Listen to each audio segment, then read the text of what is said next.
मध्य प्रदेश विधानसभा के मानसून सत्र में 5 जुलाई को बीजेपी विधायक डॉक्टर अभिलाष पांडे ने एक अशासकीय संकल्प पेश किया है। इसमें उन्होंने केंद्र सरकार से गुजारिश की है कि अल्पसंख्यकों को धार्मिक या भाषाई आधार पर शिक्षण संस्थान चलाने का अधिकार दिया गया है, उसे समाप्त किया जाए। पांडे भारतीय संविधान के अनुच्छेद 30 को समाप्त करने की बात कह रहे हैं।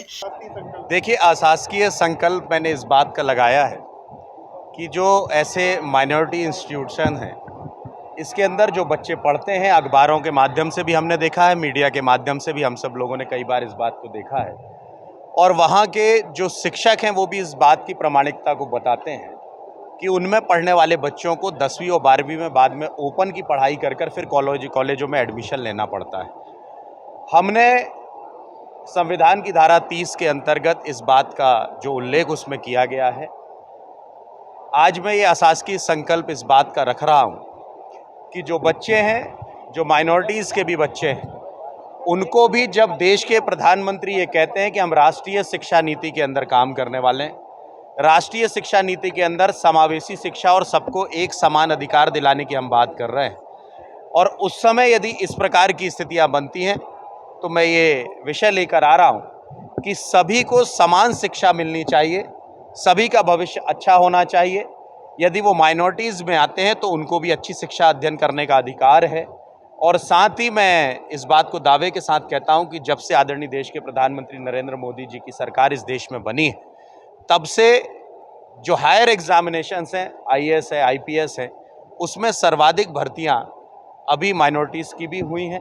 तो मुझे लगता है कि यदि शिक्षा की गुणवत्ता में हम सुधार करेंगे, और मैं चाहता हूं कि सबको समान शिक्षा मिले, चाहे वो किसी भी जाति वर्ग का हो, और राष्ट्र के आधार पर वो शिक्षा हो। हम राष्ट्रीय शिक्षा नीति को लागू कर रहे हैं, इसीलिए मैं इस विषय को लेकर आ रहा हूँ। दूसरी ओर विधानसभा में बीजेपी की पूर्व मंत्री और विधायक उषा ठाकुर ने खुलकर कहा कि मदरसों पर पाबंदी लगे, इसलिए मध्य प्रदेश की विधानसभा में इस अशासकीय संकल्प को पारित करने पर केंद्र सरकार के पास भेजा जाएगा। देखिए, मदरसे मान्यता प्राप्ति के बाद चलाए तो भी ठीक है, गैर मान्यता प्राप्त मदरसों ने तो बिल्कुल अराजकता फैला रखी। और सभी मदरसे, मैं सोचती हूँ, जब विद्यालय उच्च कोटि की शिक्षा, आधुनिक विद्यालय सीएम राइज जैसे से भी हम दे रहे हैं, तो अलग से इन मदरसों की कोई आवश्यकता नहीं बन पड़ती।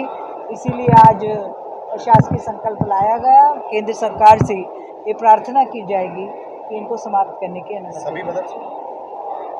सभी मदरसे जहाँ अवैध अनैतिक गतिविधियाँ चल रही, और धर्मान्धता की शिक्षा के लिए अलग से इस लोकतांत्रिक देश में ये देना ये ठीक भी नहीं।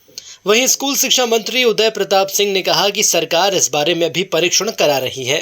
हमारा कहना यह है कि मदरसों को रजिस्टर्ड करने का काम मध्य प्रदेश की सरकार ने किया है। मान्यता प्राप्त करने के नियम मध्य प्रदेश की सरकार ने बनाए हैं। पारदर्शिता पूर्ण व्यवस्था की, जो पोर्टल पर ऑनलाइन करेंगे उन्हीं को मान्यता मिलेगी। लेकिन जो अवैध गतिविधि चल रही है, अवैध मदरसे चल रहे हैं, वो अवैध गतिविधि में आते हैं, उनके खिलाफ सरकार सख्त कार्रवाई। Bureau report, Bhopal.